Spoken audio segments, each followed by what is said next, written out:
ஆமென். ஹalleluya. சிங்காசனத்தின் மேல் வீற்றிருக்கக்கூடிய தெய்வம். ஆமென்.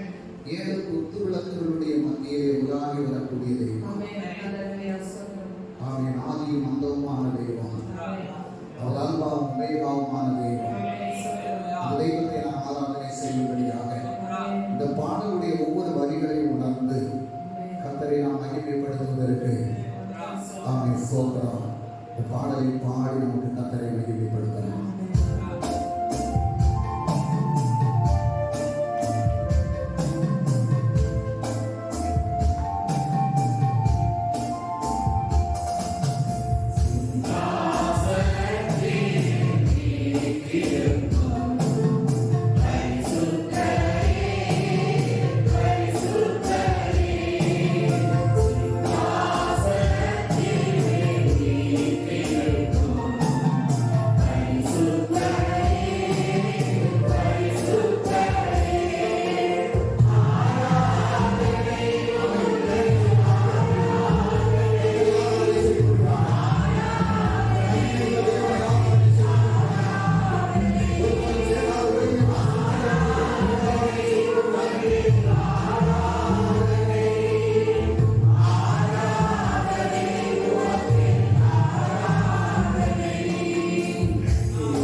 என்னுடைய தாயின் கருவிலே உருவான நாள் முதலாக என்னை கண்ணின் கண்மணி போல பாதுகாத்து வருகிறார். ஆமென். தகப்பனே, நீர் என் மீது இவ்வளவு அன்பு வைத்திருக்கிறீர்.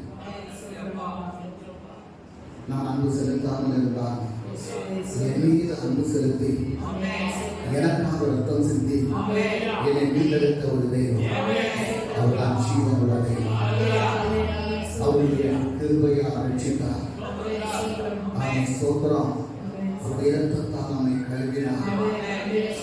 உலகாத சேற்றில் கிடந்த நம்மை கரம் பிடித்து தூக்கி உயர்த்தி அவருடைய அன்பை நமக்கு தந்ததை ஆமென். ஸ்தோத்திரம்.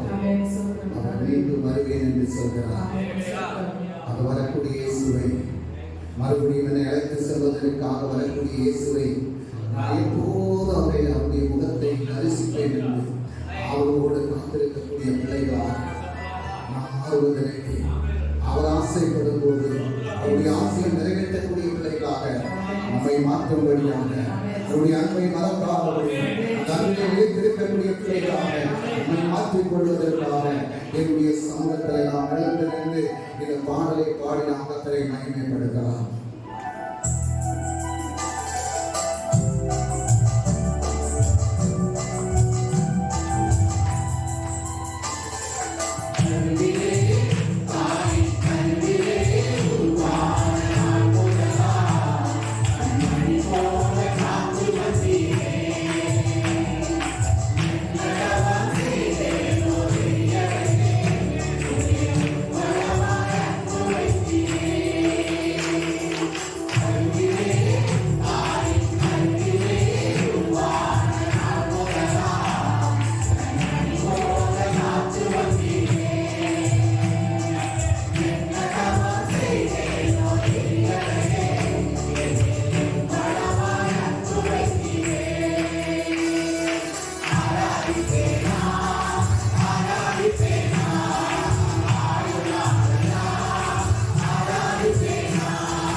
உம்மை மறப்பேனோ, மறந்தே போவேனோ, அதை என்ன சொல்லி பாடிடுவேன். ஆராதிப்பேனா, ஆராதிப்பேனா, ஆராதிப்பேனா, ஆராதிப்பேனா, ஆராதிப்பேனா, ஆராதிப்பேனா,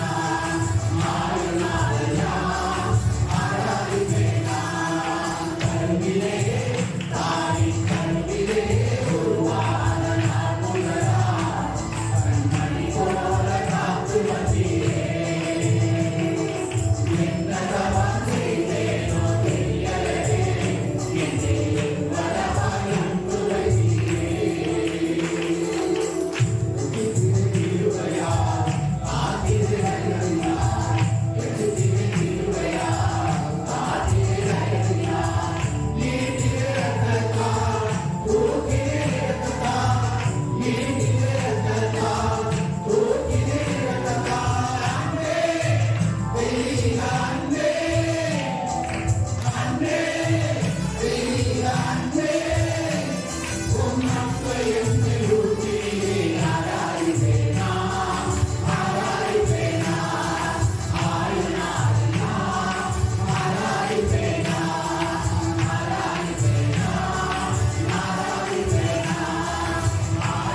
உயர்த்துவதற்கு நான் ஒப்புக் கொடுக்கிறேன் அப்பா. ஆமென். ஸ்தோத்திரம். அவரை நம்பக்கூடிய ஜனங்கள் எல்லாம் பாக்கியவான்கள். ஹல்லேலூயா. நிறைய பேர் பாக்கியவான்கள் சொல்லுவாங்க. ஸ்தோத்திரம். கர்த்தரை நம்பக்கூடியவர்கள் ஒவ்வொருவரும் பாக்கியவான்கள். ஒரு நாளும் அவர் நம்மை கைவிடாத தேவன். ஒரு நாளும் அவர் நம்மை மறவாத தேவன். ஹல்லேலூயா. மனிதர்களை நம்புவதை பார்க்கிறோம், அவரை நம்பலாம். நாசிலே சுவாசமுள்ள மனிதரை நம்புவதை பார்க்கிறோம், கர்த்தரை பற்றுதலாய் இருப்பது நலம் என்று சொல்வது போல நீ மனிதரை நம்புவதை பார்க்கிறோம், நீ கர்த்தரை நம்பினால் உன்னுடைய வாழ்க்கையில ஒரு பெரிய சமாதானம். ஹல்லேலூயா. மனிதர்கள் எல்லாரும் பொய்யானவர்கள், ஆனால் கர்த்தர் ஒருவரே மெய்யானவர். அவரை நம்பினவர்கள் இதுவரை விட்டுப்பட்ட போவதே கிடையாது. அவன் சோத்திரம். எனக்கு ஒத்தாசை ஒரு பாவங்களுக்கு நேராக என்னுடைய கண்களை இயக்குவேன் என்று சொல்லி சந்தேகக்காரர் சொன்னது போல அவரை நம்பக்கூடிய எல்லா ஜனங்களும் பார்க்க அவர் எனக்கு கேடகமாக இருக்கக்கூடிய இதை எப்பொழுது நினைவிலே வைத்திருக்கக்கூடிய தெய்வம் எப்பொழுது சொல்ல முடியும்? எப்பொழுதும் அவர் நினைவிலே வைத்திருக்கக்கூடிய தெய்வம். எல்லா மனிதர்களும் மறந்து போகலாம், என்னுடைய தாய்களுக்கு மறந்து போகலாம், மனைவி பிள்ளைகள் மறந்து போகலாம், கணவன் பிள்ளைகள் மறந்து போகலாம், சொந்த பந்தங்கள் எல்லாரும் மறந்து போகலாம். ஆனால் கர்த்தர் மட்டும் என்னை எப்பொழுது நினைவிலே வைத்திருக்கக்கூடிய தேவன் என்பதை மறவாதபடி அவரை நம்பக்கூடிய ஒவ்வொருவரும்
இதுவரை வெட்கப்படவில்லை. அவருடைய அன்பை உணர்ந்தவர்கள் இதுவரையிலும் என்ன செய்யல? வெட்கப்படைந்து போவதில்லை. யாரெல்லாம் அவருக்காக எதையெல்லாம் இழந்து போனீர்களோ அதெல்லாம் மறுபடியும் தரக்கூடிய ஆமே சோத்திரம். குடும்பத்தை ஆமே இழந்திருந்தா, நீ பணத்தை இழந்திருந்தா, நீ தனத்தை இழந்திருந்தா, நீ சொத்தை இழந்திருந்தா, அதையெல்லாம் மறுபடியும் இரண்டாவதாக தரக்கூடிய ஆமே இந்த பூமியை நம்மை பெற்றெடுப்பதற்கு ஒரு தாய் தகப்பன் இந்த பூமியில உணர்ந்தார். அந்த தாயினுடைய வயிற்றிலே கரு உருவாவதற்கு காரணமாக இருந்த ஒரு தகப்பன். ஆமென். அவரை அப்பா பிதாவை என்று அழைக்கக்கூடிய புத்திர சுவிகாரத்தை அவருடைய பிள்ளைகள் ஒவ்வொருவருக்கும் கொடுத்து வருகிறார். ஆமென். அவருடைய நாமத்தின் மேல் விசுவாசம் உள்ள அத்தனை பிள்ளைகளுக்கும் அவரை அப்பா என்று அழைப்பதற்கான புத்திர சுவிகாரத்தை கொடுத்திருக்கிறார். அவன் கருவிலே என்னை சுமந்த தெய்வம், என்னை தோளிலே சுமந்த தெய்வம், என்னுடைய கண்ணீரை துடைத்த தெய்வம், என்னுடைய விண்ணப்பத்தை கேட்ட தெய்வம், ஒவ்வொரு நாளும் என்னை ஏந்துவதையும் தாங்குவதையும் நான் பார்த்து உம்மை அம்மாவென்றும் அப்பாவென்று அழைப்பதற்கு நான் ஆசையோடு இருக்கிறேன். இந்த உலகத்திலே எனக்கு உலக பிரகாரமான தகப்பன் இருந்தாலும் என்னை உருவாக்கின தகப்பனை அப்பா பிதாவை என்று அழைக்கக்கூடிய புத்திர சுவிகாரம் தந்திருக்கிறீரப்பா. எத்தனையோ மக்களுக்கு கிடைக்காத இன்னைக்கு உலகத்தில் எத்தனையோ பேர் தாய் தகப்பன் இல்லாத எத்தனையோ பேர் இருக்கிறார்களோ அவர்களுக்கு எல்லாருக்கும் தாயாக தகப்பனாக இருக்கக்கூடிய தெய்வமே, எங்களை அனுதினமும் பாதுகாத்து நடத்தக்கூடிய தெய்வமே, இதே சன்னதியில் எங்களை ஒப்புக் கொடுக்கிறோம். எத்தனை பேருக்கு உண்மை அப்பா என்று கூப்பிடுவதற்கு எனக்கு ஆசையப்பா, உண்மை அம்மா என்று கூப்பிடுவதற்கு எனக்கு ஆசையப்பா, என்னுடைய அழைப்பை ஏற்றுக்கொண்டு நீங்க வர வேண்டும் அப்பா என்று சொல்லி என்னை தாயின் கருவிலே சுமந்த அந்த அப்பாவையும் அம்மாவையும் உள்ளத்தின் ஆழத்தில் இருந்து அழைக்கிறேன். நீங்க வர வேண்டும் அப்பா என்று சொல்லி இந்த பாடலை பாடி கர்த்தரை நாம் மகிமைப்படுத்தலாமா?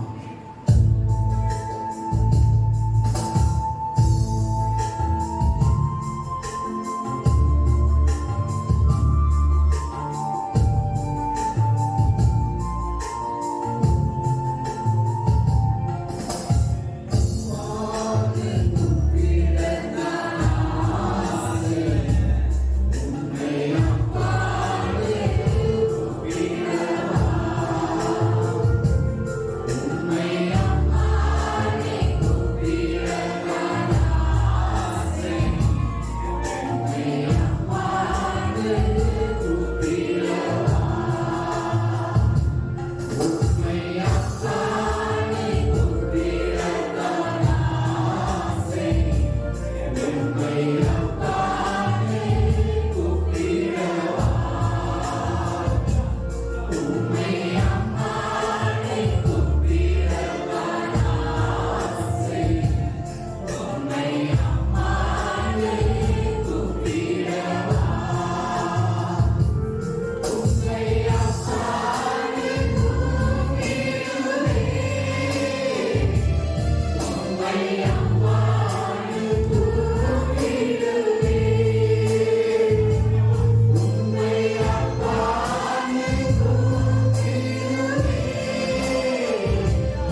சொல்லி அழைக்கக்கூடிய புத்திர சுவிகாரத்தை எங்களுக்கு தந்தவர். தகப்பனே, இந்த ஆராதனையுடைய மகிழ்ச்சியை எடுத்துக்கொண்டிருக்கிறார்கள். தகப்பனே, இந்த அப்பாவுடைய அன்பிற்காக, ஒரு தாயினுடைய அன்பிற்காக எத்தனையோ பிள்ளைகள் உண்டப்பா. அவர்களுக்கு எல்லாருக்கும் தேவ தகப்பனாக தாயாக அவருடைய ஆண்மை கேட்கக்கூடிய தெய்வம் என்பதை வெளிப்படுத்திற்கு வைத்தார். உண்மை போல எங்களை நேசிப்பதற்கும், உண்மை போல எங்களை தோளில் சுமப்பதற்கும், உண்மை போல எங்களை ஆசீர்வதிப்பதற்கும், உண்மை போல எங்களை வழிநடத்துவதற்கும், உண்மை போல எங்களை பாதுகாப்பதற்கும் தகப்பன் வேற ஒருவரும் இல்லையப்பா. நீரே எங்களது தகப்பனும் தாயுமாக இருந்து எங்களை வழிநடத்தும்படியாக நீங்க கருத்தில் எங்களை தாழ்த்தி ஒப்புக் கொடுக்கிறோம். எங்களுடைய குறைவுகளை எல்லாம் சரிபடுத்தும் அப்பா. எங்களுடைய குறைவுகளை எல்லாம் பாராடுவது அந்த தகப்பனுடைய அங்கே நாங்கள் நிலைத்திருக்க கிருபை செய்யும்படியாக தாழ்த்தி ஒப்புக் கொடுக்கிறோம். இயேசு கிறிஸ்து வல்லமை நாமத்தில் செபிக்கிறோம். ஜீவனுள்ள நல்ல பிதாவே. ஆமென். எல்லாரையும் பிள்ளைகளை உட்காருங்க. எத்தனை பேர் சந்தோஷமா இருக்கிறீங்க?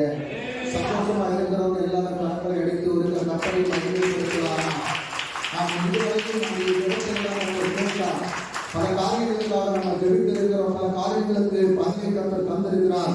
இன்னும் சில காரியங்கள் ஜெபித்தும் அந்த காரியங்களுக்கு விடுதலையை பெற்றுக்கொள்ள முடியாதபடி இருக்கிறது என்பதை குறித்து அறிந்து கொண்ட பிள்ளைகள் அந்த ஜெபத்திற்கு பதிலை பெற்றுக் கொள்வதற்கு ஏன் அந்த ஜெபத்திற்கு பதில் நமக்கு கிடைக்கவில்லை என்பதை குறித்து வேத வசனத்தின் அடிப்படையிலே நாம் அறிந்து கொள்வதற்கு ஒரு வேத வசனத்தை நாம் வாசிக்கலாம்.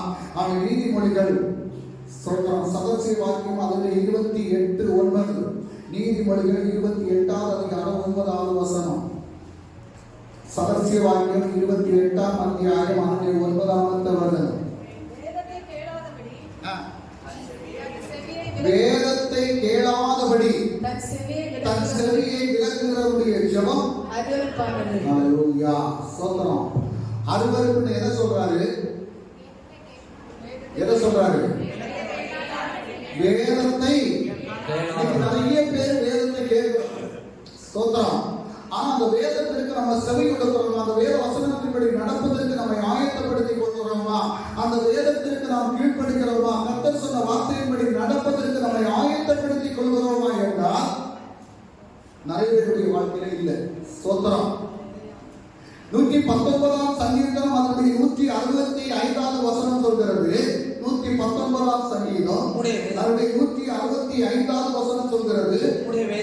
வேதத்தை நேசிக்கிறவர்களுக்கு மிகுந்த சமாதானம் உண்டு. அவர்களுக்கு இடமில்லை. ஸ்தோத்திரம். உம்முடைய வேதத்தை நேசிக்கிறவர்களுக்கு ஸ்தோத்திரம். உலகத்துல மக்களை நேசித்தவனுக்கு சமாதானம் இல்லை. உன் வேலையை நேசித்தவனுக்கு சமாதானம் இல்லை. உன் பணத்தை நேசித்தவனுக்கு சமாதானம் இல்லை. உன் பணத்தை நேசித்தவனுக்கு சமாதானம் இல்லை.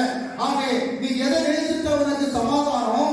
கர்த்தருடைய வேதத்தை, வேத வசனத்தை நீ நேசித்தால் உனக்கு என்ன உண்டு? சமாதானம் உண்டு. இன்னைக்கு சமாதானத்தை தேடி அலைந்து ஓடிக்கொண்டிருக்கக்கூடிய அநேக ஜனங்கள் இந்த பூமியில் இருக்கிறாங்க. ஆனா நீ சமாதானத்தை தேடி நீ பல இடங்களுக்கு நீ போக வேண்டாம். தேவன் தந்திருக்கக்கூடிய வேத வசனத்தை நீ வாசித்த அந்த வசனத்தின்படி நடப்பதற்கு உன்னை ஆயத்தப்படுத்திக் கொண்டால் அந்த வேத வசனம் உன்னுடைய வாழ்க்கையிலே சமாதானத்தை கொண்டு வரும். ஹல்லேலூயா. உலகத்திற்கு எழுதின நிருபம் அதில் 3ஆம் அத்தியாயம் 15வது வசனத்தை நாம் வாசிக்கலாம். உலகத்திற்கு எழுதின நிருபம் 3ஆம் அத்தியாயம் 15ஆம் வசனம். தேவ சமாதானம் இதற்கேற்ற நீங்கள் ஒரே சரீரமாக அழைக்கப்பட்டீர்கள். நன்றியர்களுள்ளவர்களாயிருங்கள். தேவ சமாதானம் உங்கள் இருதயங்களில் ஆளக்கடவது. ஸ்தோத்திரம். இந்த இருதயத்தை ஆளக்கூடிய ஒரு தெய்வ சமாதானம் உங்களுக்கு எங்கிருந்து கிடைக்குமா? கர்த்தருடைய வசனத்திலிருந்து. இதற்கென்றே நீங்கள் ஒரே சரீரமாக அழைக்கப்பட்டீர்கள். ஸ்தோத்திரம். நம்ம ஒரே சபை என்று சொல்வது ஒரே சரீரம். அப்படி ஸ்தோத்திரம். ஒரே சரீரமாக நாம் அழைக்கப்பட்டிருப்பது எதற்கு என்று சொன்னால் தேவனுடைய சமாதானத்தை பெற்றுக் கொள்வதற்கு. அந்த சமாதானத்தை தரக்கூடியது கர்த்தருடைய வசனம் மட்டும்தான். ஹல்லேலூயா. வேற எதிலையும் சமாதானம் இல்லை, எதிலையும் சந்தோஷம் இல்லை. இன்னைக்கு பாருங்க, கோடிக்கணக்கில் ரூபாய் சம்பாதிச்சு வச்சிருக்கக்கூடிய ஒரு மனுஷன், அவனுக்கு ஒரு திருப்தி இல்லை, ஒரு மன சமாதானம் இல்லை, ஒரு சந்தோஷம் இல்லை. அவன் வேலையில உயர்ந்த பதவியில இருப்பான், ஆனாலும் கூட அவனுக்கு சமாதானம் இல்லை, ஒரு திருப்தி இல்லை, ஒரு சந்தோஷம் இல்லை. பணத்தை சம்பாதிக்க கூடியவனுக்கு மீண்டும் மீண்டும் பணத்தை சம்பாதிக்கணும், ஆனா அவனுக்கு சமாதானம் இல்லை. ஹல்லேலூயா. அவன் சோத்திரம், பெயர் கிடைக்கணும், புகழ் கிடைக்கணும், நான் உலகத்துல அந்தஸ்தா இருக்கணும். சோத்திரம், இதெல்லாம் உனக்கு கிடைக்கும் போது உன்னுடைய இருதயம் சமாதானம் இல்லாதபடி இருந்தால், உன்னுடைய இருதயத்தில் அந்த சமாதானத்தை இழந்து போயிருந்தால், நீ அனுபவிப்பது ஒன்றுமே பிரயோஜனமாக்காது. ஹல்லேலூயா. இங்க தெய்வ சமாதானம் உங்கள் இருதயங்களில் ஆளப்படாது. அப்ப இருதயம் பரிசுத்தமாக்கணும், இருதயத்தில் இருக்கக்கூடிய எண்ணங்கள் மாற்றப்படணும், இருதயத்தில் இருக்கக்கூடிய சிந்தைகள் மாற்றப்படணும். ஹல்லேலூயா. பாருங்க, நன்றி அறிஞர் உள்ளவர்களாக இருக்கணும். இன்னைக்கு அது மட்டும்தான் இல்லை, வேற எல்லாம் உண்டு. சோத்திரம். இன்னைக்கு நன்றி மறந்தவர்களாக தான் பூமியில் இருக்கக்கூடிய அநேக ஜனங்கள் இருக்கிறாங்க. சோத்திரம். ஹல்லேலூயா. இன்னைக்கு இருதயம் எப்படி இருக்குது? இருதயம் எப்படி இருக்குது? கசப்பு, வைராக்கியம், வஞ்சனை, சதி, இப்படிப்பட்ட எண்ணங்களால் இருதயம் நிறைந்து இருக்கிறது. எப்படி அந்த இருதயத்துக்குள்ளாக தேவனுடைய சமாதானம் வரும்? ஹல்லேலூயா. தேவனுடைய சமாதானம் இருதயத்தை ஆளுகை செய்யணும் அப்படின்னு சொன்னா, நம்முடைய இருதயத்தில் இருக்கக்கூடிய வஞ்சனைகள், நம்முடைய இருதயத்தில் இருக்கக்கூடிய பொல்லாத எண்ணங்கள், பொல்லாத சிந்தைகள், இதெல்லாம் எடுத்து மாற்றணும். சோத்திரம். ஒரு ஸ்கூல்ல ஒரு டீச்சர் சொன்ன ஒரு கதை. ஆமென். ஸ்கூல்ல பிள்ளைங்க என்ன அப்படின்னு சொன்னா, மாறி மாறி பேச மாட்டாங்க. சோத்திரம். எப்பவும் சண்டை. அப்போ ஒரு நாள் டீச்சர் கூப்பிட்டு சொன்னாங்க பிள்ளைங்க, உங்களுக்கு யாருக்கிட்ட எவ்வளவு வெறுப்பு இருக்குதோ, ஒரு ஆள்கிட்ட வெறுப்பு இருக்குன்னா ஒரு உருளைக்கிழங்கு, 2 பேர்கிட்ட வெறுப்பு இருக்குன்னா 2 உருளைக்கிழங்கு, அப்படி எத்தனை பேர்கிட்ட உங்களுக்கு வெறுப்பு இருக்கிறோ அத்தனை உருளைக்கிழங்கும் நாளைக்கு நீங்க என்ன செய்யணும்? உங்க சஞ்சில போட்டு வரணும். எதுல? பேக்ல போட்டு வரணும். சோத்திரம்.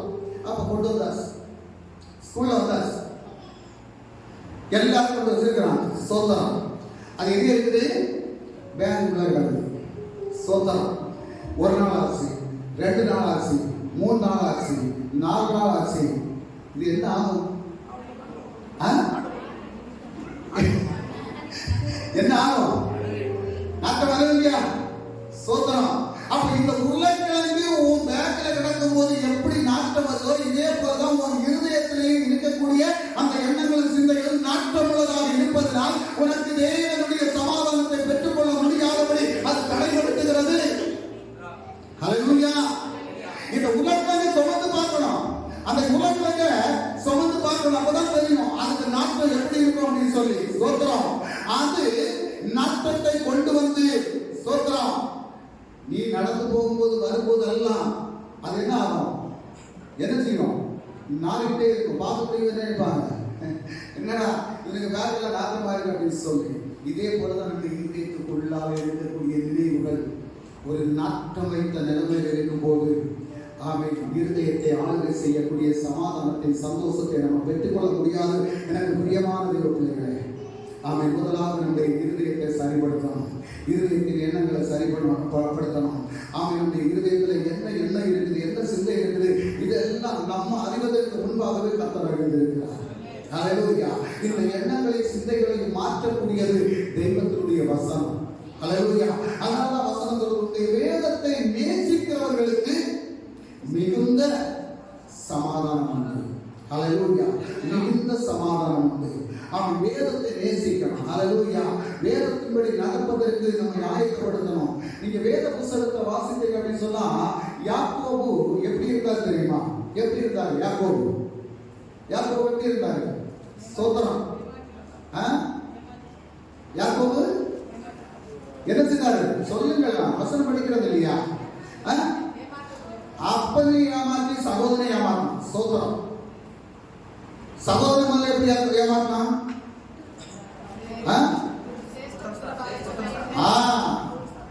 அந்த புத்திர சுவிகாரத்தை இன்னும் வச்சிருக்கான். சோத்திரம். எதுக்கு? பூங்களை கொடுத்து வாங்கிட்டான். அதுல அண்ணனை ஏமாத்தினான். அடுத்தது அண்ணனுக்கு ஆசீர்வாதத்தை தவப்பனை ஏமாற்றி வாங்கிட்டான். இது கூட்டம்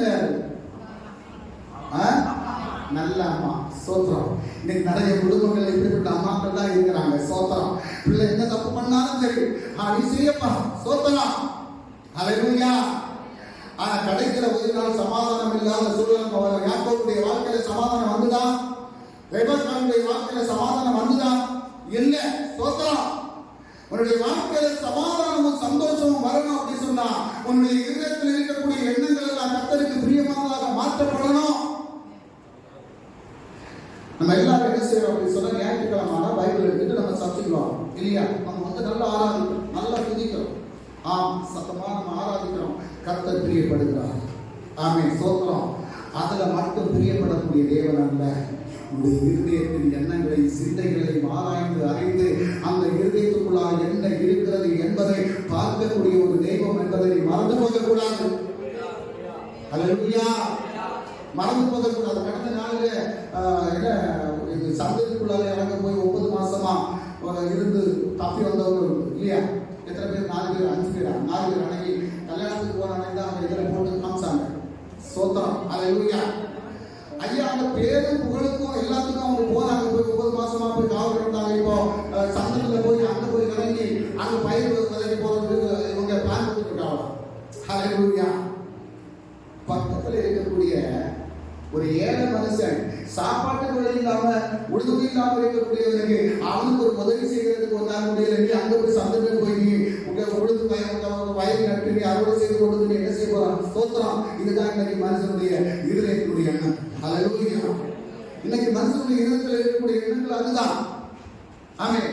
உன்னுடைய எண்ணங்களும் சிந்தைகளும் மாறும் போது பாருங்க, நன்றி அறிதல் உள்ளவர்களாக இருக்கிறார். இன்னைக்கு எத்தனை பேரு எனக்கு ஒரு நன்மை செய்தாங்க, ஸ்தோத்திரம், அதனால கர்த்தருக்கு நான் நன்றி செலுத்துவேன், அதுக்கு எனக்கு ஒரு நன்மை செய்தாங்க, அவங்களுக்கு ஒரு நன்மை நான் செய்யணும் அப்படின்னு சொல்லி எத்தனை பேர் நம்ம நினைக்கிறோம்? ஸ்தோத்திரம்.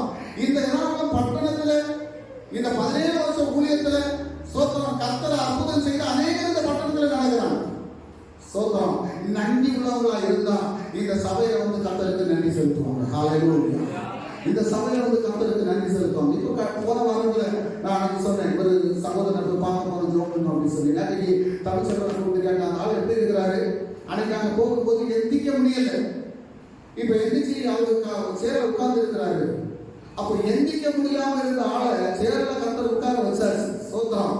அதுதான் அவங்க மனைவி சொன்னாங்க, நான் ஞாயிற்றுக்கிழமை வந்துடும் அப்படின்னு.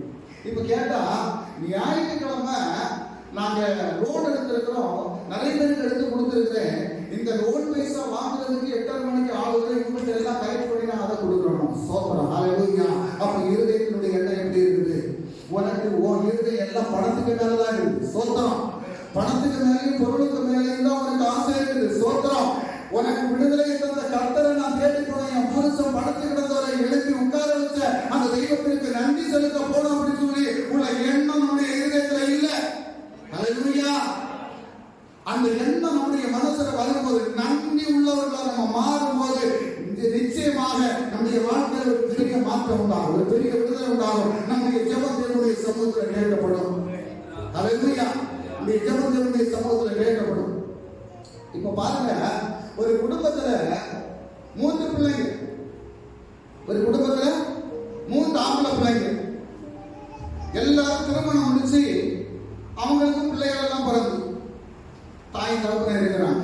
ஒரு நாள் அந்த தகப்பனாரு அவங்க சர்ச்சில் உள்ள பாதரை கூப்பிட்டுருக்காங்க.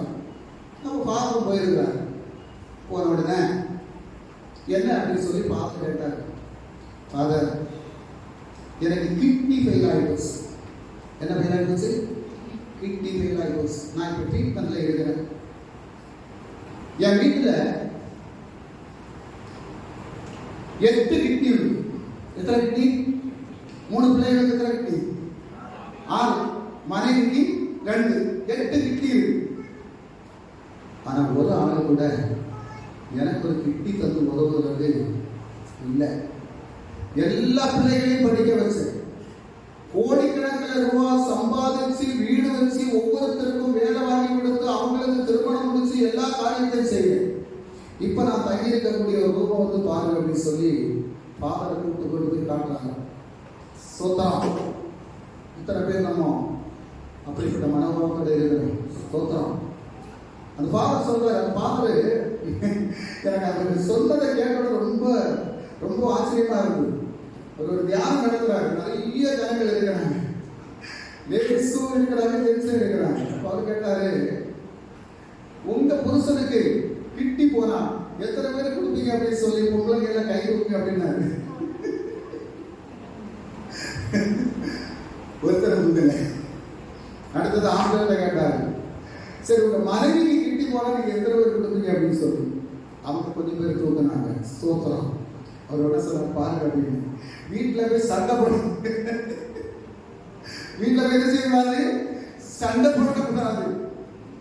ஒரு புருஷன் அந்த குடும்பத்தை பாதுகாக்கிறதுக்காக, அந்த குடும்பத்துக்காக உழைச்சி 3 பிள்ளைகளை படிக்க வச்சு, அவங்களுக்கு நல்ல வேலை வாங்கி கொடுத்து, நல்ல பவனத்தை வச்சு கொடுத்து, எல்லாரும் நல்ல நிலைமையில இருக்கும் போது, அந்த தகப்பனாருக்கு இப்படிப்பட்ட ஒரு வியாதிகள் இருக்கும் போது, அதுக்கு குணப்படுத்துவதற்கு ஒரு கிட்டி கொடுத்து உதவுவதற்கு அந்த குடும்பத்தில் உள்ள பிள்ளைகளை கொண்டு முடியல, தாயை கொண்டு முடியல. சோத்திரம். ஹல்லேலூயா.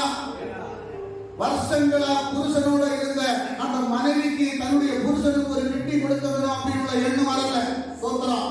எப்படி அவங்களுடைய ஜெபம் தேவனுடைய சமூகத்தில் கேட்கப்படும்? எனக்கு எத்தனை பேர் தாய் தகப்பனுக்கு நன்மை செய்ய வேண்டும் என்ற எண்ணத்தோடு இருக்கக்கூடிய எத்தனை பேர் இருக்கிறீங்க? அங்கே தெய்வ சமூகத்தில் நம்ம ஜெபிக்கிறோம். நம்முடைய ஜெபம் தேவனுடைய சமூகத்தில் கேட்கப்படாதபடி இருப்பதற்குள்ள காரணம் என்னவென்றால், நம்முடைய இருதயம் இன்னும் நன்றி அறிதல் உள்ளவர்களாக இல்லை. ஹல்லேலூயா. நம்முடைய இருதயத்தில் அந்த நன்றி உள்ளது இதுவரைக்கும் வரல. சோத்திரம். அந்த நன்றி சொல்லக்கூடிய எண்ணமோ சிந்தையோ நம்முடைய வாழ்க்கையில இல்ல. நமக்கு நன்மை செய்தவங்களுக்கு நன்றி செலுத்தக்கூடிய மனோபாவங்களா நம்ம மாறும் போது நம்முடைய ஜெபம் தேவனுடைய சமூகத்தில் கேட்கப்படும். ஹல்லேலூயா. தேவனுடைய சமூகத்துல சோத்திரம். நம்ம ஜெபிக்கக்கூடிய ஜெபத்திற்கு பதனை பெற்றுக்கொள்ள முடியாதபடி இருப்பதற்கு சில காரணங்கள். வாசிங்க நீதிமொழிகள் சதஸ்ரீ வாக்கியமானுடைய 21வது அதிகாரம் 13வது வசனத்தை வாசிக்கலாம். சதஸ்ரீ வாக்கியம் 21:13. நீதிமொழிகள் 21:13. ஏழையின் கூக்குரலுக்கு தன் செவியை அடைத்துக் கொள்ளுகிறவன் தானும் சத்தமிட்டு கூப்பிடும் போது கேட்கப்பட மாட்டான். ஹல்லேலூயா. ஏழையின் கூக்குரலுக்கு தன் செவியை அடைத்துக் கொள்ளுகிறவன் தான் சத்தமிட்டு கூப்பிடும் போது கேட்கப்பட மாட்டான். ஹல்லேலூயா. நமக்கு பக்கத்துல ஒரு ஏழை இல்ல, நம்முடைய சபையில நம்ம கூட இருந்து ஜெபிக்கக்கூடியவங்க சிலவங்க கஷ்டத்துல இருப்பாங்க, சிலவங்க ஒண்ணும் இல்லாம இருப்பாங்க. ஆமென். சோத்திரம். எத்தனையோ பேர் சாப்பாட்டுக்கு வழி இல்லாம இருப்பாங்க. சோத்திரம். ஹல்லேலூயா. அவங்களுக்கு உதவி செய்வதற்கு நம்முடைய கைகளில் இருக்குது. இருந்தும் அதை காணாதபடி நீ இருந்தா உன்னுடைய ஜெபம் தேவனுடைய சமூகத்தில் கேட்கப்படாது. ஹல்லேலூயா. நிறைய பேருடைய வாழ்க்கையில இது சம்பவித்துக் கொண்டிருக்கக்கூடிய காரியம். இன்னைக்கு உலகத்துல நிறைய தனவான்மார்கள் இருக்கிறாங்க. சோத்திரம். தனவானவர்கிட்ட இருந்தா அந்த ஒரு தரித்திரம் இருந்தா. சோத்திரம். ஹல்லேலூயா. இந்த தனவான் வேற எந்த பாவமும் செய்ததாக வசனத்துல எழுதவே இல்லை. அவன் செய்த பாவம் என்ன அப்படின்னு சொன்னா, அந்த தரித்திரனுக்கு இவன் ஒரு நேர ஆகாரமோ ஒரு உடையை எடுத்து கொடுக்கல. சோத்திரம். இவன் சுகபோக சந்தோஷமா வாழ்ந்தான். ஹல்லேலூயா. அந்த தரித்திரனை அவன் நினைத்து கூட பார்க்கல. சோத்திரம். அந்த தரித்திரனுக்கு கொடுக்காதபடி இருந்ததுனால தான் அவன் எங்க போனான்? ஹல்லேலூயா. சோத்திரம். நம்முடைய வாழ்க்கையில நமக்கு கொடுப்பதற்கான வாய்ப்புகள் வசதிகள் இருந்தும் நம்ம கொடுக்காதபடி இருந்து, சோத்திரம், நம்ம தேவனுடைய சமூகத்துல என்னுடைய காரியம், என்னுடைய பிள்ளைகளுடைய காரியம், என்னுடைய வேலை காரியம், என்னுடைய குடும்ப காரியம், என்னுடைய தாய் தகப்பனே, என்னுடைய பிள்ளைகள், இதை நம்ம ஜெபித்துக் கொண்டிருந்தோம் அப்படின்னு சொன்னா அந்த ஜெபத்துக்கு தேவனுடைய சமூகத்திலிருந்து பதிலே வராது. ஹல்லேலூயா. ஹல்லேலூயா. சத்தமா ஹல்லேலூயா சொல்லுங்க. சத்தமா ஹல்லேலூயா சொல்லுங்க. ஹல்லேலூயா. அதுக்கு ஒரு கிருபை வேணுங்க. அது கொடுக்கிறதுக்கு ஒரு கிருபை வேணும். அப்படிப்பட்ட ஏழைகளுக்கு உதவி செய்வதற்கு ஒரு கிருபை வேணும். சோத்திரம். நீ ஏழை கூக்குரலுக்கு உன் செவியை அடைத்துக் கொண்டால் உன்னுடைய ஜெபம் கேட்கப்படுவதில்லை. ஹல்லேலூயா. பாருங்க, நம்ம கிறிஸ்துமஸ் டைம்ல ஏன் நம்ம இதெல்லாம் செய்யறோம்? எதுக்காக செய்யறோம்?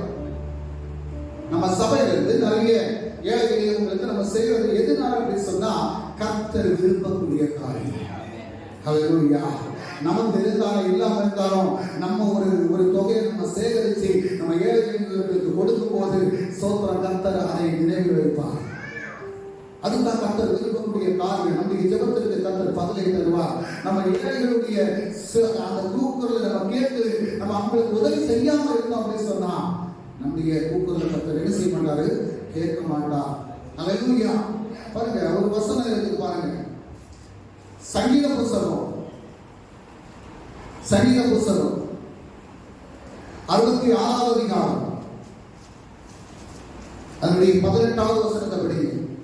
66:18. என் இருதயத்தில் அக்கிரம சிந்தை கொண்டிருந்தேனால், என் இருதயத்தில் அக்கிரம சிந்தை கொண்டிருந்தேனால் ஆண்டவர் எனக்கு செவிகொடார். அக்கிரம சிந்தை பாருங்க, வேத வசனம் சொல்லுது. ஆதியாகமம் புத்தகம், உற்பத்தி புத்தகம் அதனுடைய 6வது அதிகாரம், உற்பத்தி புத்தகம் அந்த 6வது அதிகாரம் 5-6 வசனத்தை வாசிக்கலாம். உற்பத்தி புத்தகம் 6வது அதிகாரம், ஆதியாகமம் புத்தகம் 6வது அதிகாரம் 5-6 வசனத்தை வாசிக்கலாம். மனுஷனுடைய அக்கிரமம் பூமியிலே பெருகினது என்றும் அவன் இருதயத்தில் நினைவுகளின் தோற்றமெல்லாம் நித்தமும் பொல்லாததே என்று கர்த்தர் கண்டு மனுஷனை உண்டாக்குவதற்காக கர்த்தர் மனஸ்தாபப்பட்டார். அல்லேலூயா. பாருங்க, அவர் இருதயத்துக்கு விசனமாயிருந்ததாம். அப்ப அதனால்தான் அக்கிரம செய்கைக்காரர்களுடைய ஜெபம் தேவனுடைய சமூகத்திலே கேட்கப்படாது அப்படின்னு சொல்லி சோத்திரம். அல்லேலூயா. நான் கிருபையான தெய்வ ஜனமே, நாம் கர்த்தரை ஆராதிப்பதற்கும் துதிப்பதற்கும் மட்டுமல்ல நம்ம தேவனுடைய சமூகத்தில் வருவது, நம்முடைய மனசை சுத்திகரிக்கக்கூடிய ஒரு இடம் தேவனுடைய சமூகம். நம்முடைய இருதயத்தின் எண்ணங்களை மாற்றக்கூடிய ஒரு இடம் என்று சொல்வது அது தேவனுடைய சமூகம். நம்முடைய இருதயத்தில் இருக்கக்கூடிய அக்கிரம சிந்தைகளை மாற்றக்கூடிய ஒரு இடம் அது தேவனுடைய சமூகம். அது கர்த்தருடைய வார்த்தை. அந்த கர்த்தருடைய வார்த்தையை நாம் ஒவ்வொரு நாளும் தியானிக்க நம்முடைய வாழ்க்கையில மாற்றங்கள் உண்டாகும். சோத்திரம். ஏழைகளுக்கு உதவணும், சபைக்கு செய்யணும், என்னுடைய வாழ்நாள் முழுவதும் நான் கர்த்தருடைய நாமத்தை மகிமைப்படுத்தி அவருடைய ராஜ்யத்துக்குள்ளார பிரவேசிப்பதற்கு என்னை ஆயத்தப்படுத்தணும் சொல்லி நம்ம ஒவ்வொரு நாளும் ஜெபிக்கும் போது கர்த்தருடைய வார்த்தையின்படி நடப்பதற்கு நம்மை ஆயத்தப்படுத்திக் கொண்டால் தேவனுடைய ராஜ்யத்துக்குள்ளார நாம் பிரவேசிக்க முடியும். அல்லேலூயா. அநேக ஊழியக்காரங்க, பிரபலமான ஊழியக்காரங்க, சோத்திரம், கோடிகள் சம்பாதித்து வைத்திருக்கக்கூடிய ஊழியக்காரங்க இருக்கிறாங்க. அவங்க குடும்பத்துல பாவப்பட்டவங்க இருப்பாங்க, அவங்களுக்கு கூட கைவிட மாட்டாங்க. சோத்திரம். எனக்கு தெரியும், நிறைய ஊழியக்காரங்கள் எனக்கு தெரியும். சோத்திரம். அவங்க குடும்பத்துல பாவப்பட்டவங்க இருந்தா அவங்களுக்கு செய்ய மாட்டாங்க. எனக்கு அருமையான தெய்வ பிள்ளைகளே, நம்ம வரும்போது ஒண்ணுமே கொண்டு வந்ததில்லை. போகும்போது எதையாவது நம்ம கொண்டு போமா? சோத்திரம். ஒன்றுமே கொண்டு போக மாட்டோம். அல்லேலூயா. எத்தனையோ குடும்பங்கள்ல தாய் இழப்பு இன்னைக்கு எங்கே இருக்கிறாங்கன்னா அனாதாசிரமத்தில் இருக்கிறாங்க. சோத்திரம். எனக்கு ஒரு சகோதரி தெரியும், நல்ல வசதியான குடும்பம், ஒன்றுக்கும் குறவில்லை. சோத்திரம். 7 சகோதரர்கள் இருக்கிறாங்க. 7 சகோதரர்கள், ஒரே ஒரு மகள், ஒரே ஒரு சகோதரி தான். சோத்திரம். அந்த சகோதரியுடைய குடும்பத்துல இஷ்டம் போல தரம். எனக்கு தெரியும், அந்த இடம் எல்லாம் எனக்கு தெரியும். அவங்களுக்கு இருக்கக்கூடிய இடம், அவங்க புருஷன், அவங்க பிள்ளைகள் எல்லாரையும் தெரியும். ஆனா அந்த தாயார் இன்றைக்கு எங்கே இருக்கிறாங்க அப்படின்னு சொன்னா அனாதாசிரமத்தில் இருக்கிறாங்க. அல்லேலூயா. புருஷன் இருக்கிறாங்க, பிள்ளைகள் இருக்கிறாங்க, ஆனா அந்த தாயாருக்கு பிரயோஜனம் இல்லை. சோத்திரம். சகோதரனுடைய 50வது திருமண ஆண்டு விழா நடந்தது. அவங்க எந்த இடத்துல இருந்தாங்களோ அங்க இருந்து நான் தான் கார் கொண்டு போய் கூப்பிட்டு வந்தேன். சோத்திரம். அல்லேலூயா. பணம் இருந்து தனம் இருந்து ஒரு பிரயோஜனம் இல்லைங்க. சோத்திரம். கடைசி நேரத்தில் நமக்கு உதவி செய்வதற்கு ஒரு மனுஷன் இந்த பூமியில இல்லை அப்படின்னு சொன்னா நம்ம பணம் வச்சுட்டும் ஒரு பிரயோஜனமே கிடையாது. சோத்திரம். நிறைய பேர் என் பிள்ளை அப்படி ஆகணும், என் பிள்ளை இப்படி ஆகணும், என் பிள்ளைக்கு நான் சொத்து சேர்க்கணும், என் பிள்ளைக்கு நான் பணத்தை சேர்க்கணும், என் பிள்ளைக்கு நான் நகையை சேர்க்கணும், என் பிள்ளைக்கு வாகனத்தை வாங்கி கொடுக்கணும், இதெல்லாம் நம்ம செய்யறோம். Right, okay. அப்படி பார்த்து செய்த எத்தனை பிள்ளைங்க இன்னைக்கு தாய் தகப்பனை சோத்திரம் இதயபூர்வமாக நேசிக்கக்கூடியவர்கள் எத்தனை பேர் இருக்காங்க? ஆலோசிச்சு பாருங்க பார்ப்போம். நம்ம சிந்திச்சு பாருங்க. இந்த இருதயத்தில் அக்கிரம சிந்தை கொண்டிருந்தேன் ஆனால் ஸ்தோத்திரம், அவர்களுடைய வசனத்தை, நம்முடைய ஜெபத்தை கர்த்தர் கேட்க மாட்டார். அல்லேலூயா. நம்முடைய ஜெபம் தேவனுடைய சமூகத்தில் கேட்கப்படணும். நம்ம நிறைய விரும்புகிறோம்.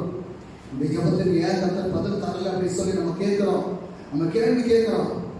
ஆனால் ஸ்தோத்திரம், தன்னுடைய தாயும் தகப்பன் கண்ணீரோடு இருக்கும்போது நீ ஜெபிக்கக்கூடிய ஜெபத்தினுடைய சமூகத்தில் கேட்கப்படாது. அல்லேலூயா. எத்தனை பேர் தாயும் தகப்பனை கண்களாங்காமல் பார்த்து கொள்ளக்கூடிய எத்தனை பேர் இருக்கு? ஸ்தோத்திரம். என்னுடைய தகப்பனார் வருஷங்களுக்கு முன்பாக மரித்து போனார். மரிக்கும் போது எனக்கு தெரியாது. என் வீட்டில் உள்ளவங்க யாருமே எனக்கு சொல்லலை. இப்போ என் தாயார் இருக்கிறாங்க. என்னுடைய வீட்டில் ஒரு வருஷமாக கொண்டு வந்து பார்த்தேன். சொல்கிறோம், இன்றைக்கு என்னுடைய கட்டு நிறைவேறதுக்கு காரணம் 7 பிள்ளைகளை பிரசவிச்சாங்க. சொல்கிறோம், எல்லாருக்கும் மருமக்கள் இருக்கிறாங்க, பிள்ளைகள் இருக்கிறாங்க, பேர பிள்ளைகள் இருக்கிறாங்க. ஆனால் என்னுடைய தாயார் ஒரு தனி வீட்டில் ஸ்தோத்திரம் ஒருவர் கூட இருந்து கேட்பதற்கு நான் இல்லாத போல இருக்கிறாங்க. ஸ்தோத்திரம். நான் ஒரு வருஷமாக உங்களோட பார்த்தேன். நான் நல்லா சொன்னேன், நீங்கள் இல்லைங்க அப்படின்னு. 2வது நான் காலம் கொண்டு போனேன், வாங்க அப்படின்னு. வரல. அது வராததற்கு காரணம், அது ஒரு குடும்ப வீடு உண்டு. அந்த வீட்டுக்கு முன்னாடி தான் எங்கள் அப்பாவை அடக்கம் பண்ணியிருக்காங்க. நான் அங்கே வந்து மரித்து போகிறான், நீ இங்கே கொண்டு வர மாட்டீங்க அப்படின்னு சொல்லி அப்படியே அந்த வீட்டிலே இருக்கிறாங்க. கடந்த டிசம்பர் மாதம் போய் பார்த்தேன். 2 நாள் அவங்களோட கூட இருக்க, அவங்களோட கூட சாப்பிட கர்த்தர் கொடுத்தார். வாழ்க்கையில் இப்படிப்பட்ட ஒரு எண்ணம் சிந்தை இருக்குன்னு எனக்கு தெரியாது. ஆனால் என்னுடைய தாயார் எங்களை எல்லாம் ரொம்ப கஷ்டப்பட்டு என்னுடைய தாயார் வந்து அவரால் வளர்த்தாங்க. ஆனால் இன்றைக்கு பிள்ளைகள் இருந்து பேர பிள்ளைகள் இருந்து அவங்களுக்கு துணையாக போய் ஒருவர் இருப்பதற்கு முடியலை. நிச்சயமாக எனக்கு அந்த ஊழியம் இருப்பதனால தான் நான் அங்கே போய் நிற்க முடியாது.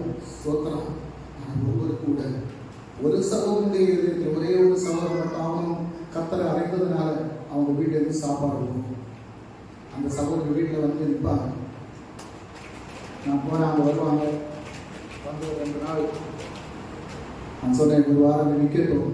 என் சகோதரத்தை சொன்னேன், என் சகோதரர் வீடு சின்ன வீடு, இடம் இல்லை, அவங்க இங்கே இருக்கிறதா இருந்தால் இருக்கட்டும் அப்படின்னு சொல்றான். ஆனால் அவங்க அங்கே இருக்கிறது மறுபடியும் கொண்டு அது ஒரு தனி வீட்டில் இருக்க வச்சிருக்கிறேன். எனக்கு அருமையான வீட்டில் அந்த வாழ்க்கையில் கர்த்தர் எவ்வளோ ஒரு நன்மைகளை நமக்கு தந்து நம்மை நடத்தும் போது நாம் நன்றி உள்ளவர்களாக, அந்த கர்த்தருக்கு நன்றி உள்ளவர்களாக, கர்த்தர் செய்த நன்மைகளுக்காக கர்த்தருக்கு நன்றி செலுத்தக்கூடியவர்களாக ஒவ்வொரு நாளும் நம்முடைய வாழ்க்கை மாற்றப்படும் போது நம்முடைய ஜெபத்திற்கு தேவனுடைய சமூகத்தில் இருந்து பாதுகாக்கும். அல்லேலூயா. நம்முடைய ஜெபம் தேவனுடைய சமூகத்தில் கேட்கப்படும். ஆமென். அல்லேலூயா. இன்னொரு வசனம் இருக்கு. ஆமென். ஸ்தோத்திரம். சங்கீத புஸ்தகம் நம்முடைய 109வது சங்கீதம் 2 முதல் 7 வரை உள்ள வசனத்தை வாசிக்கலாம். துன்மார்க்கனுடைய வாயும் சங்கீதம் 109 2 முதல் 7 வரை. துன்மார்க்க வாயும் கபட்டு வாயும் எனக்கு விரோதமாய் திறந்திருக்கிறது. கள்ள நாவினால் என்னோட பேசுகிறார்கள். பகை உண்டாக்கும் வார்த்தைகளால் என்னை சூழ்ந்து கொண்டு முகாந்திரம் இல்லாமல் என்னோட போர் செய்கிறார்கள். என் சிநேகிதருக்கு பதிலாக என்னை விரோதிக்கிறார்கள். நானோ ஜெபம் பண்ணி கொண்டிருக்கிறேன். அந்த வசனத்தை ஒரு முறை கூட படிக்கிறோம். அந்த வசனத்தை ஒரு முறை கூட படிங்க. என் சிநேகத்துக்கு பதிலாக என்னை விரோதிக்கிறார்கள். என் தேவன் என் மேல் வைத்திருக்கக்கூடிய சிநேகத்திற்கு பதிலாக நான் கர்த்தருக்கு பிரியமில்லாத காரியங்களை செய்து கர்த்தர் பகைக்கக்கூடிய விதத்தில் நான் நடந்து கொண்டேன் என்றால் என்னுடைய ஜெபம் தேவனுடைய சமூகத்தில் கேட்கப்படாது. நானும் ஜெபம் பண்ணி கொண்டிருக்கிறேன். தாவீது சொல்றாரு, எனக்கு விரோதமாக நான் நன்மை செய்கிறேன், ஆனால் நன்மைக்கு பதிலாக எனக்கு தீமை செய்கிறாங்க. ஸ்தோத்திரம், அல்லேலூயா. சவுலை ஆமென், ஸ்தோத்திரம், அல்லேலூயா. தேவனுடைய சமூகத்திலே சவுலை கர்த்தர் அவனை ஒரு ராஜாவாக மாற்றினார். அந்த ராஜாவை கொண்டு கோலியாத்தை முறியடிக்க முடியல. ஸ்தோத்திரம். அவனுடைய படையாளிகளை கொண்டு அவன் அந்த கோலியாத்தை முறியடிக்க முடியல. இந்த தாவீதை கொண்டு கோலியாத்தை முறியடித்த அதே தாவீதுக்கு விரோதமாக சவுல் அந்த தாவீதை கொலை பண்ணும்படியாக கொலை செய்யும்படியாக பின்பாக விரட்டி கொண்டு போனான். செய்த நன்மைக்கு நன்றி செலுத்தாதபடி அவனுக்கு விரோதமாக எழுந்து போனான். எனக்கு அருமையான தெய்வ ஜனமே, இது போல நம்முடைய வாழ்க்கையில என்ன நடந்திருக்கிறது, எப்ப நடந்தது, எந்த நேரத்தில் நடந்தது, இதெல்லாம் நம்ம சிந்தித்து பார்த்து தேவனுடைய சமூகத்தில் ஒவ்வொன்றையும் சொல்லி நாம் ஜெபிக்கும் போது கர்த்தருடைய ஜெபத்தை கேட்பார். ஹல்லேலூயா. பாருங்க, என் சிநேகத்துக்கு பதிலாக என்னை விரோதிக்கிறார்கள், நானோ ஜெபம் பண்ணி கொண்டிருக்கிறேன். எனக்கு அருமையான தெய்வ பிள்ளைகளே, நல்ல புரிந்து கொள்ளணும். நம்மளை நேசிக்கக்கூடியவங்களுக்கு விரோதமாக செயல்படும் போது, நம்மளை நேசிக்கக்கூடியவங்களுக்காக சொல்றோம், நம்ம நன்மை செய்யாமல் இருந்தாலும் தீமையை செய்யக்கூடியதை விட்டு சொல்றோம் நம்ம வாழ்க்கை அப்படி சொன்னா நம்முடைய ஜெபம் தேவனுடைய சமூகத்தில் கேட்கணும். இன்னைக்கு நிறைய பேருடைய வாழ்க்கையில் இருந்தால் நன்மை செய்வது உடனே மறந்துடுவாங்க. அல்லேலூயா. எத்தனையோ நன்மைகளை பெற்றிருப்பாங்க, ஆனா அந்த நன்மை எல்லாம் எங்களுடைய கண்களை மறைச்ச. ஏன் கண்களை மறைக்கணும் அப்படின்னு சொன்னா, வசதிகள் வரும்போது, பணம் வரும்போது, வாய்ப்புகள் வரும்போது அப்படி சோத்திரம் அன்றைக்கு இருந்த அந்த நினைவுகள் எல்லாம் மறந்து போகும். சோத்திரம். ஆனா தெய்வ சமூகத்துல எப்படி இருப்பாங்க? தெய்வ சமூகத்துல எப்படி இருப்பாங்க? சோத்திரம். அவர்களை போல நல்லவர்கள் யாரும் இல்லை. சோத்திரம். அல்லேலூயா. நிறைய பேருடைய வாழ்க்கையில் இதுதான். சோத்திரம். அடுத்த வசனம், நன்மைக்கு பதிலாக எனக்கு தீமை செய்கிறார்கள், என் சிநேகத்துக்கு பதிலாக என்னை பகைக்கிறார்கள். நம்ம மேல ஒரு சிநேகம், நம்ம மேல ஒரு அன்பு என் தேவன் வச்சிருக்கிறார். அவர் சிநேகிக்கிறதுனால, அவர் நம்ம மேல அன்பு வச்சதுனால நம்ம இன்றைக்கு இந்த பூமியில நம்ம வாழ்ந்து வருகிறோம். அவர் சொல்லி தந்த வார்த்தையின்படி அவரை போல நடப்பதற்கு நம்மை ஆயத்தப்படுத்திக் கொள்ளும் போது நம்முடைய வாழ்க்கையில் இருக்கக்கூடிய குறைவுகளை எல்லாம் சரிபடுத்தி நாம் ஜெபிக்கக்கூடிய ஜெபத்திற்கு கர்த்தர் பதிலை தந்து அவர் வைத்திருக்கக்கூடிய நன்மைகளை, அவர் வைத்திருக்கக்கூடிய சமாதானத்தையும், அவர் வைத்திருக்கக்கூடிய ஆசீர்வாதங்களை பெற்றுக்கொள்ளும் பூமியிலே சமாதானத்தோடு வாழ்வதற்கு கர்த்தர் கிருபை செய்வார். அல்லேலூயா. எந்த மனுஷனாலே வர முடியாதுங்க, எந்த மனுஷனாலே தர முடியாது. எல்லா மனுஷனும் பொய்யான மனுஷங்க. ஆனா கர்த்தரால் தரக்கூடிய எல்லாமே சோத்திரம். அவர் நம்மை வைத்திருக்கக்கூடிய அன்பு மிக மிக மிக மிக பெரியது. சோத்திரம். அவர் அளவுக்கு அதிகமான அன்பு நம்ம மேல வச்சிருக்கிறாரு. அவரை போல அன்பு செலுத்துவதற்கு இந்த பூமியில யாருமே இல்லை. அதனால அப்பா பிதாவை என்று அழைக்கக்கூடிய அந்த புத்திர சுவிகாரத்தை நமக்கு தந்திருக்கிறார். இந்த பூமியில் உள்ள புறஜாதி மக்களுக்கு கிடைக்காத ஒரு பாக்கியம் கர்த்தருடைய பிள்ளைகளுக்கு, அவரால் ரட்சிக்கப்பட்ட பிள்ளைகளுக்கு, அவருடைய அன்பை உணர்ந்த பிள்ளைகளுக்கு அப்பா பிதாவை என்று அழைக்கக்கூடிய ஒரு நல்ல ஒரு புத்திர சுவிகாரத்தை நமக்கு தந்திருக்கிறார். ஹல்லேலூயா. அவருடைய பிள்ளை என்ற அதிகாரத்தை நமக்கு தந்திருக்கிறார். அதற்காகத்தான் அவர் ரத்தம் சிந்தினார். நம்முடைய குணநலங்களை மாற்றுவதற்காக, நம்முடைய பாவங்களை மாற்றுவதற்காக, நாம் பூமியிலே கஷ்டப்படாதபடி இருப்பதற்காக அவர் நம்முடைய பாடுகளை எல்லாம் ஆமென் சோத்திரம் கல்வாரி சிலுவையை சுமந்து தீர்த்தார். ஹல்லேலூயா.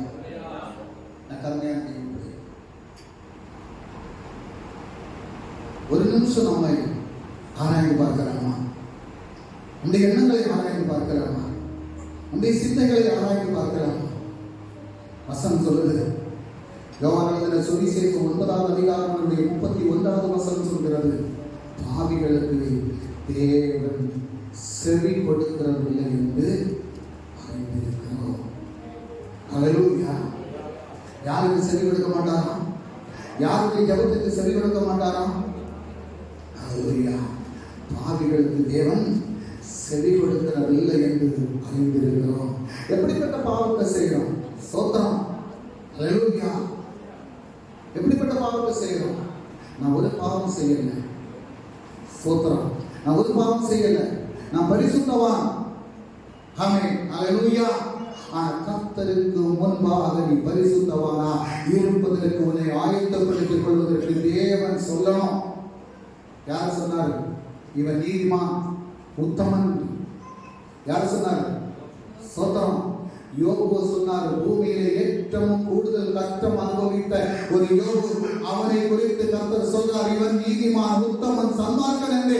அதே போல ஒரு உத்தமன், சன்மார்க்கன் என்று சொல்லத்தக்க விதத்தில் ஒவ்வொரு தெய்வ பிள்ளைகளும் நடந்து கொள்வதற்கு நம்மை ஆயத்தப்படுத்தும் போது நம்முடைய ஜெபம் தேவனுடைய சமூகத்தில் கேட்கப்படும். என்னிடத்தில் இருக்கக்கூடிய குறைகளை நான் தேவனுடைய சமூகத்தில் ஒப்புக் கொடுக்கும் போது என்னுடைய குறைகளை சரிபடுத்தி என்னுடைய ஜெபத்தை கேட்டு கர்த்தரின் ஆசீர்வாதமாக இந்த பூமியிலே கர்த்தருக்கு பிரியமான மகனாக என்னை மாற்றுவார் என்று சொல்லி என்னுடைய சமூகத்தில் நம்ம ஒப்புக் கொடுக்கணும். அல்லேலூயா. தேவ சமாதானம் உங்கள் இருதயங்களில் ஆழக்கடல். இதற்கென்றே நீ என்ன செய்வீங்க? ஒரே சரீரமாக அழைக்கப்பட்டீர்கள், நன்றி அறிதல் உள்ளவர்களாக இருக்கிறார்கள். அந்த இருதயத்தில் எப்பவும் என்ன இருக்கணும்? செய்த நன்மைகளை மறக்காதபடி நன்றி உள்ளவர்களாக வாழும்போது நம்முடைய ஜெபம் தேவனுடைய சமூகத்தில் கேட்கப்படும். அல்லேலூயா. எத்தனையோ குடும்பங்களில் போராட்டங்கள், பிரச்சனைகள் இதெல்லாம் வரும்போது ஸ்தோத்திரம், மனுஷனுடைய முகத்தை போய் பார்ப்பாங்க, மனுஷன்கிட்ட போய் சொல்லுவாங்க. ஸ்தோத்திரம். அல்லேலூயா. மனுஷனால ஒன்றும் செய்ய முடியாது. எந்த மனுஷனாலையும், எந்த மந்திரியாலையும், எந்த அதிகாரியாலையும் ஒன்றுமே செய்ய முடியாது. ஆனால் செய்யக்கூடிய ஒரு தேவன் உண்டு. அல்லேலூயா. உன்னுடைய இருதயத்தின் எண்ணங்களை அறிந்து கொள்ளக்கூடிய ஒரு தேவன் உண்டு. உன்னுடைய இருதயத்தின் வேதனைகளை அறிந்து கொள்ளக்கூடிய ஒரு தேவன் உண்டு. உன்னுடைய கண்ணீரை காணக்கூடிய ஒரு தேவன் உண்டு. உன்னுடைய கஷ்டத்திலே உதவி செய்யக்கூடிய ஒரு தேவன் உண்டு. அவர் தான் நமக்காக ரத்தம் சிந்தின ஒரே ஒரு இயேசு. இயேசுடைய அன்பை உணர்ந்து கொண்டவர்கள் சொல்றான். உங்களுடைய வாழ்க்கையை சமத்தில் ஒப்புக் கொடுங்க. கர்த்தர் உங்களுடைய வாழ்க்கையை அற்புதம் செய்வார். ஆனால் அதை சமத்தில் ஒரு முறை கூட அந்த அப்பா பிதாவை என்று சொல்லக்கூடிய அந்த புத்திர சிறுகாலத்தை பெற்ற நம்முடைய வாழ்க்கையை ஒரு முறை கூட நம்முடைய சமூகத்தில் ஒப்புக் கொடுத்து அந்த பாடலை ஒரு முறை கூட பாடலாமா? உம்மை அப்பான்னு கூப்பிட ஆசை, உம்மை அப்பானே கூப்பிடவா, உம்மை அம்மானே கூப்பிட ஆசை, உம்மை அம்மானே கூப்பிடவா, உம்மை அப்பானே கூப்பிட ஆசை, உம்மை அப்பானே கூப்பிடவா, உம்மை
கிடைக்காத ஒரு பாக்கியத்தை எனக்கு தந்திருக்கிறீர்கள்.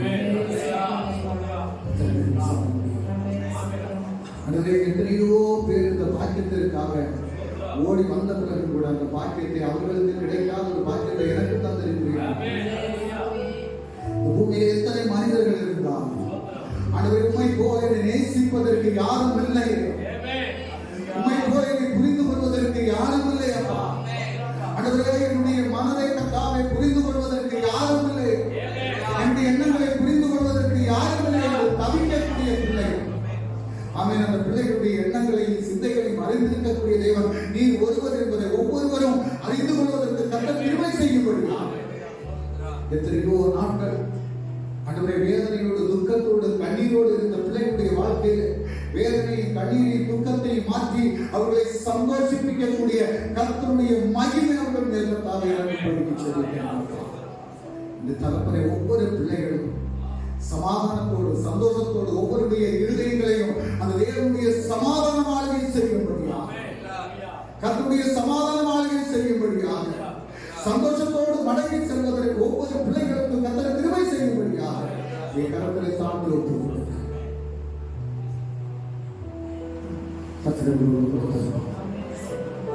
ஒவ்வொருடைய மடத்தை மறுபடியும் நாங்கள் ஒருவரை காணும் மறைத்து இயேசு கிறிஸ்து மரணத்தை நாம் உச்சரிக்கிறோம். ஆத்மாவை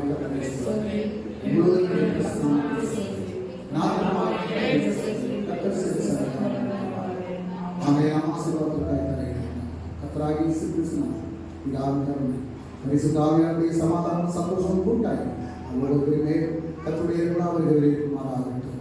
ஆமென். சேர்ந்த கர்த்தருக்கு